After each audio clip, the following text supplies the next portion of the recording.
जय माता दी मित्रों, आज हमारे ऑडियो टेम्पो रिकॉर्डिंग स्टूडियो में एकमा दाऊदपुर से गुड़िया देवी गाने आई है और अभी नई सिंगर है। काफ़ी हम लोग इनसे रिहर्सल कराए हैं जिसका वीडियो नहीं बनाए हैं क्योंकि टाइम नहीं था ज़्यादा। और आइए आप लोग को दिखाएंगे कि कैसे गुड़िया सिंह गाती है। बहुत ही अच्छा सॉन्ग है। गाना का नाम है सैया मिलल बारे हीरो काम करे ले 00 और म्यूजिक डायरेक्टर हैं शंकरसन देव जी। दोस्तों, मेरा नाम है दीपक सिंह छपरहिया और आप देख रहे हैं डीके पिक्चर्स भोजपुरी। तो आइए आप लोग को दिखाते हैं किस तरह से गुड़िया जी गाती हैं।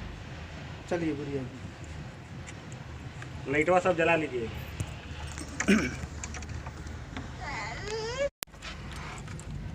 आओ बाबू आओ।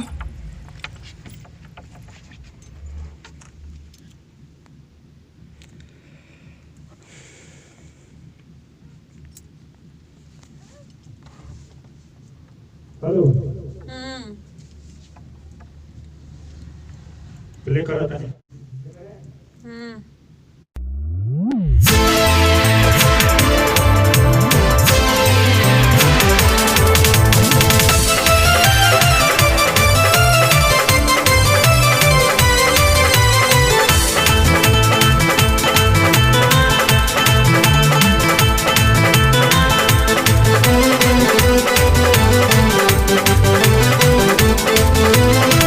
माहे झुलुके झुलवले बारे लागता रे पूरा से कसियो।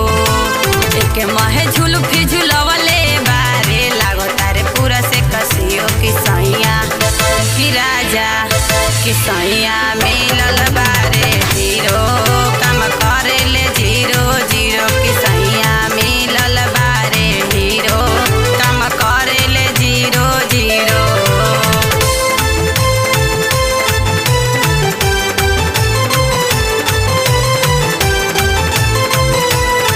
सूट बूट लगा के बड़ई तेरा ते बारे हो बड़ई नहिया पूरा जनात बारे हो भौजी बड़ई नहिया पूरा जनात बारे हो।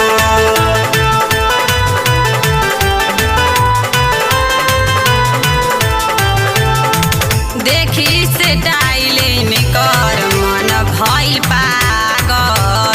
दिन रात हमारे में रहेल लागल। देखी से डाइलिन कर मन भइल पागल। दिन रात हमारे में रहेल लागल। एक बार जवने यूज करेले दोबारा न करे फिरो। एक बार जवने यूज करेले दोबारा न करे फिरो। सैया कि राजा कि सैया मिलल बारे हीरो काम करेले 00। कि सैया मिलल बारे हीरो काम करेले 00।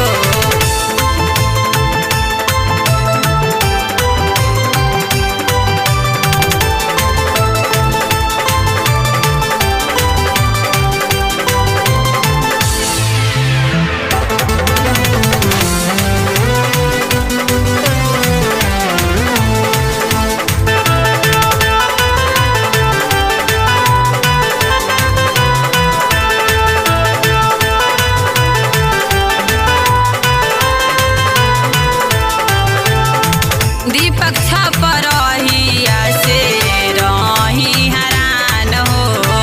दिन भर घूमे खाली करे न काम हो।